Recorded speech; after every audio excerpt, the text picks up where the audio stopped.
Hello, hi, hope everything's great. All right, my name's Bruce.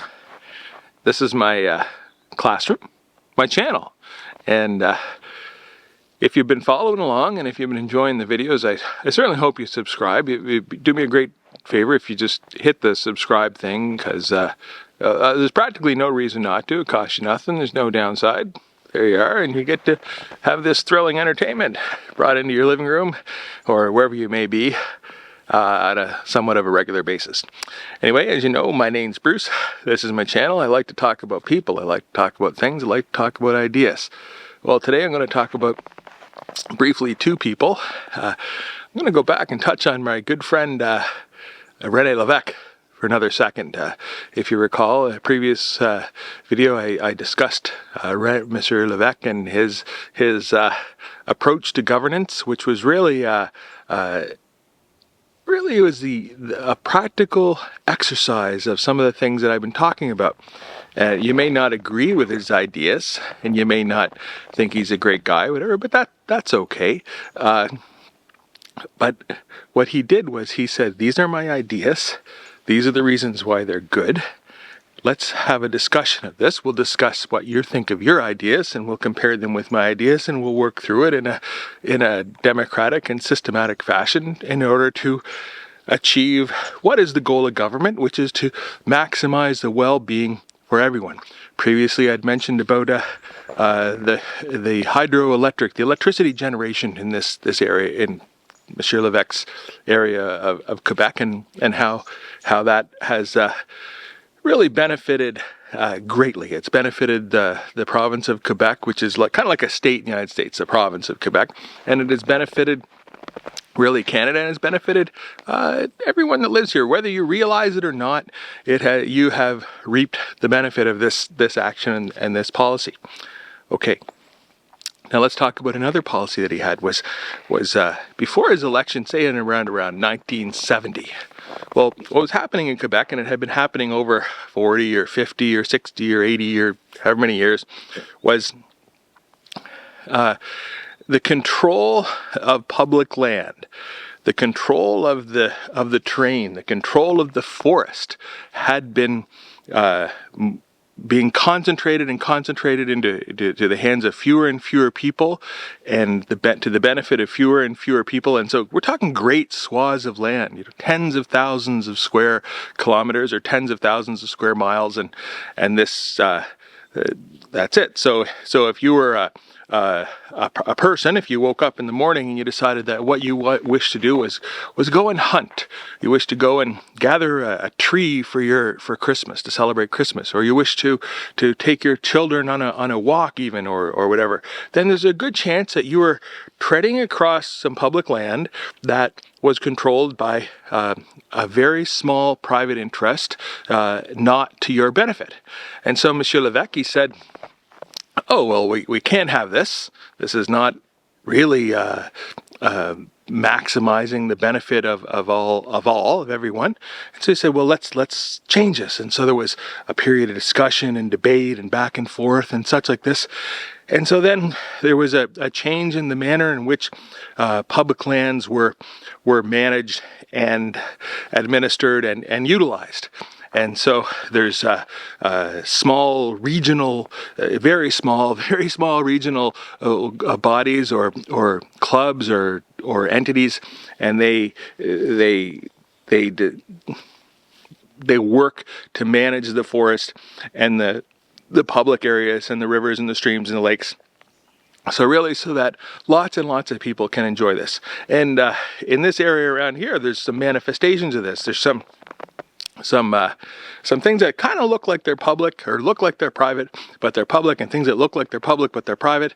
And what happens is it's created recreational entities that everyone can enjoy, and that's very, very good. Okay, that's another way Monsieur Levesque, Rene Levesque, has positively impacted, and this is a legacy impact. It's decades later, people still enjoy this.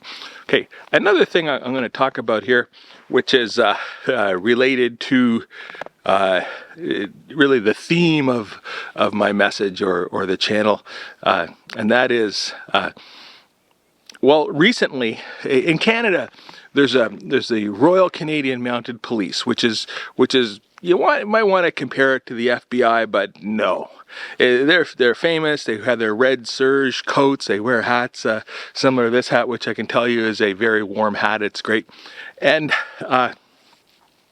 the RCMP. So there's a training center that happens in near Regina in the province of Saskatchewan, and then these police officers are assigned and distributed to various places across the country, and they perform various roles. They perform security for the federal government in the same manner that, say, the U.S. Secret Service provides security for the President of the United States. One thing they do. Another thing is in some provinces they patrol the roads and administer the traffic laws. That's another function that they do. They have many things. In some communities, the RCMP that is the police. They don't have like a Maine's main town police force. They have the RCMP, the Royal Canadian Mounted Police, the Gendarme Royal Canadien.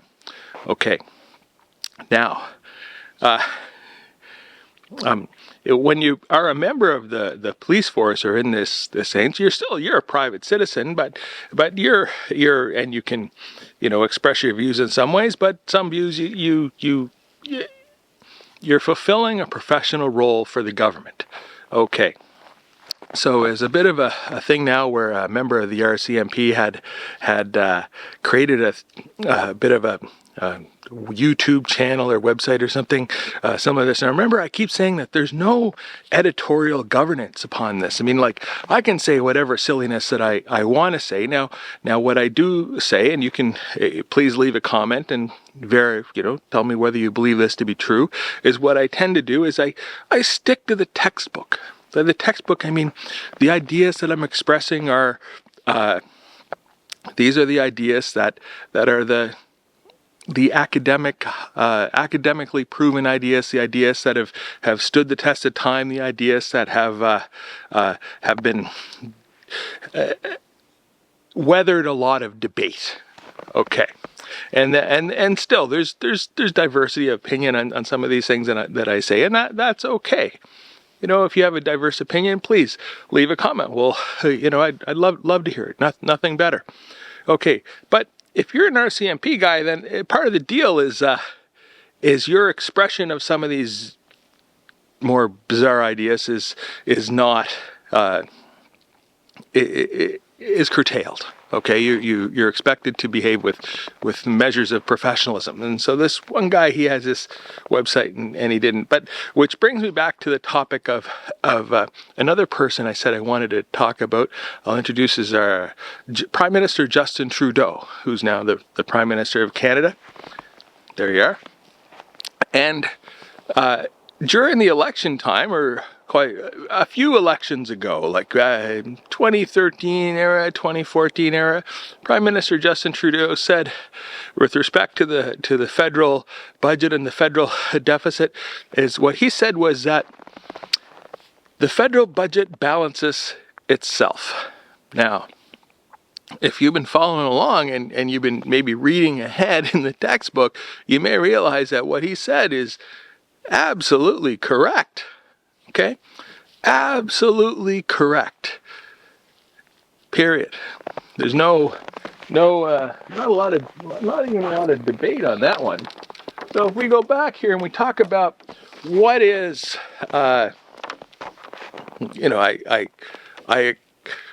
I've been working to bring people, everybody, to this idea that government does not spend money. This idea of resources and this notion that the expansion of the production possibility curve is good because human beings want. We want and we need. And the things that we want and we need constantly expand and change, but mostly they constantly expand. And the criteria against which we judge the manner in which we achieve these goals is forever evolving. The things that we once thought were okay, we now realize are just plain madness or cruel even in some instances. Okay, so that's it. Now let's talk about I said that governments don't spend money, but humans, people, us, we like to use the idea of money because it allows us to wrap our brains around commerce. Okay, and money, currency, it provides a bunch of roles in our society. One thing it does is it eliminates this idea of double want or the coincidence of wants, which means that if I want to have a hamburger and you want to have French fries, well, you have to find someone that has French fries that's willing to trade you for something that you do have, and I want to find someone that has a hamburger that's willing to trade me for something that I do have, which is maybe a long-winded talk about nothing. But that's like this double coincidence, okay? Or if you have a red shoe and this person has a blue shoe, and you want to have another red shoe. Now you have to go and find someone that has a red shoe that is willing to trade you in exchange for something that you have that you're willing to trade. So money kind of smooths that over. It does a nice job. Another thing that it does is it allows for expansion or growth of the economy in some funny ways. One is like money can be created largely apparently from thin air. You can print more, but another way is banks create money. They create most of the money is actually created by banks. We can talk about that another day, but that's it. And then this idea of the keeping track of things. Okay, so although I keep repeating this idea that government is not concerned at the core, cannot be concerned with money, but they are concerned with resource and service and growth. Okay, so the way that this is kept track of is by currency, by money. It's just the way it's done. It's a double-edged thing. Okay, so this idea that the government has revenue, okay? The revenue is in the form of tax. Can you read that? Tax. All right. Okay. So now let's talk about income. So if you look at everyone on your street and you consider all of the money that they earn in their paycheck, say you have paychecks, say 100 people, and you add up all their paychecks. Well, that is called the aggregation of income, the aggregate income, the summation of all the income. Now, if you think about it, when these people get their money, what do they do with it? Well, they take that money and they go and they spend it. Spend it on what? They spend it on things they want and things they need and things that are provided by the other people in the economy, whether it's goods or services. Okay, so they take all of the money, which is all the aggregate income, and you spend it. Okay, so that becomes and they wind up being about the same. So the aggregate income is the aggregate of all the expenditure. Okay, now if you think about it, we can enumerate. Enumerate is a word that means things that you can count and list and list items. Like if you have a barn and the barn has a cow, a sheep, a horse, and a goat, well, you make a list. And the list says cow, sheep, horse, goat, and you put how many of this. Okay, so we have this idea that the income, the aggregate income, which for some reason is Y, tend to use that for income. I don't know why, but I call it aggregate income is equal to all the money that's spent. It's another reality, okay? Now we say let's enumerate that a bit without getting down into too much nitty-gritty. Well, we can say that's equal to, we'll call it consumption. C, it's all the money that people spend on your food, on your rent, on your car, on your clothing, on your hobbies, on your whatever it happens to be. That's consumption. Okay. Now I'm going to use a funny thing here. consumption, it's equal to consumption plus another thing, investment. But that's a bad word, because we don't mean investment like you take your $100 and you put it in the bank and the bank pays you, say, 10% interest, and so then you've invested that $100 in your sense by saving it in the bank. No. That is not this type of investment. This type of investment it's investment which serves the purpose of expanding the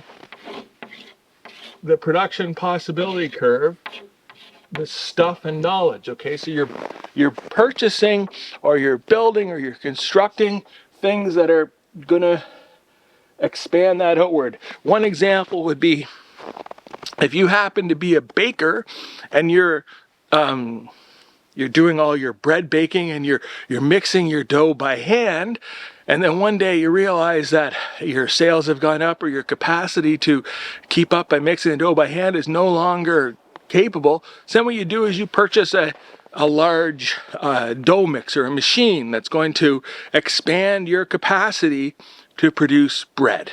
Okay, or here's one, it's in the news a lot. If you happen to be a car maker, like say you're Mr. Tesla, and then you go off and, or Madam Tesla, you go off and you have your car plant and you purchase a whole bunch of robots and some stamping presses and some injection molding machines and some hydroforming presses and some casting machines and all this stuff. Well, all these things are the investment. Okay, this is the investment. The investment is not that you purchased a share in Tesla and that you hope for the value to the perceived value to increase so you can sell it at a later date for more. That's not this type of investment. This type of investment is the machinery and such. Another investment, oddly, is education. Okay, so if your knowledge is here and you decide you want to know more, so you invest it, your time and money, and you make your knowledge bigger, well, that's expanding our production possibility curve, and that's good. So aggregate income, aggregate expenditure is equal to the consumption plus this idea of investment, that special investment. And maybe I should get a different letter, but that's just the letter everybody uses. Plus G. Okay, G is a government expenditure. Consumption plus investment plus government expenditure, all the money that the government spends. And what does the government spend money on? Well, first of all, I keep saying they don't spend money, but for the purpose of kind of keeping track or having something that is communicable with humans, we say that, okay, it's money, right? It's not really true, but it's a way that to express it. So government expenditure. So government spends money on, well, let's say the police force, healthcare, education, a bunch of things. But mostly they spend things, and they tend to spend things that are going to push this very important curve outward. They're going to expand the potential within the economy. So if you have your economy, say you have your economy is a special thing where you have 1,000 people that live inside your economy, and you have a special little wall around that. And then you decide you're all going to be the world's greatest artificial intelligence, machine learning, computer programmers. So then you spend a few years, you're going to learn a whole bunch of calculus, a whole bunch of algebra, a whole bunch of math, a whole bunch of coding. Then you're going to develop a whole other coding language. And then, by the way, you're going to develop some new semiconductors and such. And then, oh, by the way, we're going to have quantum computing, which we can talk about later. It's a big deal, but this is it. Your expansion. So this idea, consumption plus investment plus government. Okay, another thing is let's just say then you, in your economy, you discover that there's a market for this knowledge that you're creating and your capacity to do this magical artificial intelligence. And another economy, another entity, another nation over there wishes to purchase it. So that becomes an export, which is a positive. So you go plus exports. Okay, that's great. Now let's say you need stuff. So you spend all your time making artificial intelligence, but you need to have soup. So what you do is you purchase a whole bunch of tomato soup. So then that's actually negative. Minus that off. Minus the imports. So basically, what I've just said in a kind of a push this over here. I said it in a kind of a long-winded, kind of overly simplified and overly complicated way of expressing it, but this is another overly simplified and overly complicated way of expressing it. I'm going to say that that income is equal to income as a function of everything. Everything. Okay. There you go. Income is and everything includes income. So income is a function of everything, and it's a function of income. All right. Now, let's talk about this idea of the government. Okay, we're going back to what Mr. Trudeau said. He said that the federal budget balances itself. Wow, magic. So, all the tax is equal to the marginal tax rate, we'll just call that M, multiplied by all the income, okay? Which is, goodness gracious, if that's not an oversimplification, I don't know what is. But the point is that if you want the taxation to go up, one thing you can do is just tax more, which has a distinct advantage of discouraging people from doing things. Some things, it gets too much. If it's too little, that's a problem. If too much is a problem, too little is a problem. So you want to find the sweet spot here. Another way you do is you increase the income. So, but the income is a function of absolutely everything. Okay? So this is at its core, this is the idea that everything matters. All right. Now, let's talk for a second about the opposite of this. What if you quested to control things, and your control got out of hand, meaning that you have lots and lots of control? Well, where's an example of that? An example of that is in Russia. Let's talk about that, because I have a problem now where the diminutive leader of Russia has decided that he's going to distract his people from the reality of their situation, and he's invaded a foreign nation, and it's horrible. Okay, but okay. I'm going to suggest that if you're watching this video, you probably watch other videos. So if you watch a video from a channel called 1420 or other people where they basically, what they do is they talk to Russian citizens on the streets of Russia, and they discuss various topics, and the people that are making these videos put themselves at kind of at great peril, because the Russian state at the moment is not overly receptive to internal criticism, and they never were overly receptive to this.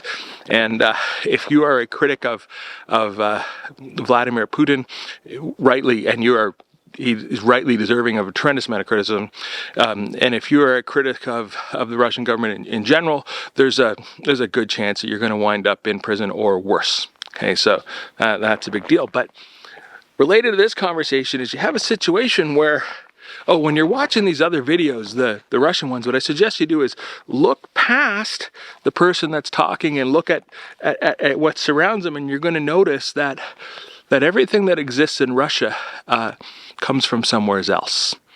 It's people wearing their clothes. Where do the clothes come from? Not Russia. People are in their cars. Where the cars come from? Not Russia. When you see the street lights on the street, where do they come from? Not Russia. When you see the signs in the businesses, where do the signs come from? Not Russia. When you see the equipment that is being used in the businesses to do whatever it is they happen to be doing, where does that come from? Not Russia.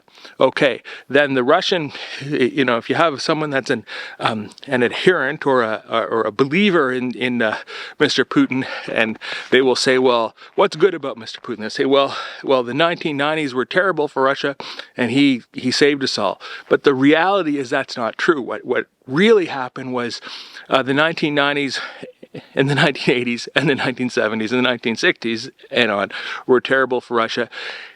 And then there was a change because a change had to happen.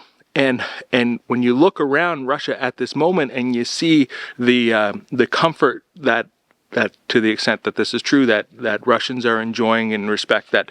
I mean, if you live in, well, there's a big difference between Moscow and a rural area. But if you live in Moscow, you know, you can rise up from your chair that has not come from Russia, and you can walk on your carpet that has not come from Russia, and you can go to your washroom and use your washroom, and you can flush your toilet that has not come from Russia, and the water will flow into your house through pipes that have not come from Russia. You follow here, right? Okay, so this idea that the budget balances itself, yes. And this thought that you can magically intervene, like if you decide that a federal budget deficit or a provincial budget deficit is something that bothers you, that you don't like it, well, first of all, go back and enjoy your life. Focus on things that you do enjoy. That's my one suggestion. My other suggestion is you study some economics. You could watch this channel, or you could to attend university or whatever. But the problem with that, it's not a problem, is that if you have an idea in your head these days, you can find someone that will agree with your idea. Okay, and it's a confirmation bias that exists, and that's a problem, and that's why these ideas that I express, they come from the textbook. Okay, so they've been independently verified through the centuries. Okay, now, and if you don't think I'm correct, please leave a comment. Anyway, so what I talked about here was Rene Levesque did some good stuff. Prime Minister Trudeau, he has this general idea, which is correct, that the federal budget balances itself, possibly not tomorrow, but it does. And the third thing I talked about, I dragged myself into this conversation, was that this notion of intervention or a managed economy or control, it eliminates the power of the human intellect, and the fact that if you have 1,000 people in the room, chances are that the 999 people in that room that are not you are smarter than you, and collaborative effort or even competing efforts is a tremendously powerful human force. All right, thank you very much. My name's Bruce. These are my videos. My forest. I'll tell you, I mentioned heat pumps. Well, it's cold as hell. My house and everything is toasty and warm. Thank you, Mr. Heat Pump. This is the forest. This is an example of what I was talking about. Rene Levesque forest. Great. Anyway, okay, bye now.